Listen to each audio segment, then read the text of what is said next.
Pinaiimbestigahan na ng mga senador ang nangyaring pagpatay umano ng mga pulis na botas sa binatilyong si Jemboy Baltasar.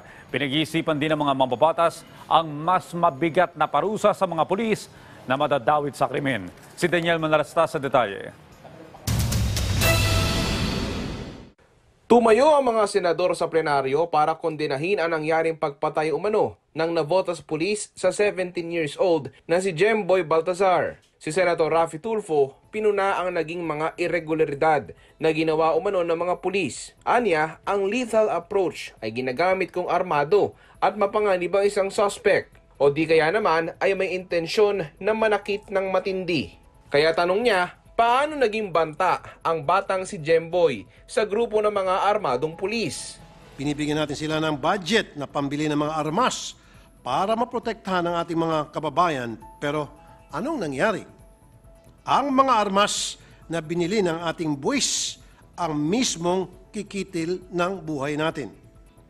Bibigyan natin sila ng otoridad upang panatilihin ang seguridad at kapayapaan.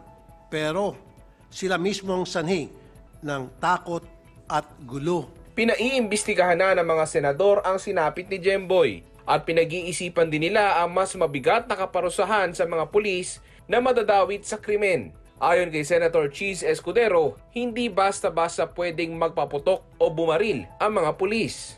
They can only shoot and fire upon and even kill someone in self-defense only.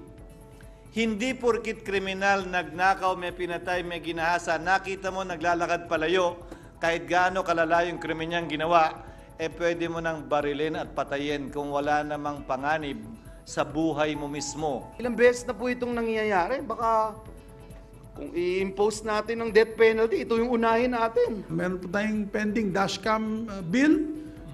Taasan natin yung parusa pag nakasirado po ang yung mga dashcams na ibibigay natin sa pulis. Sa ibang bansa, tanggal ka agad yun. Ayon pa kay Senator Tulfo, dapat masala ang mga pulis sa kanilang recruitment process. Marami sa mga kapulisan natin ang may topak. Sorry for the word.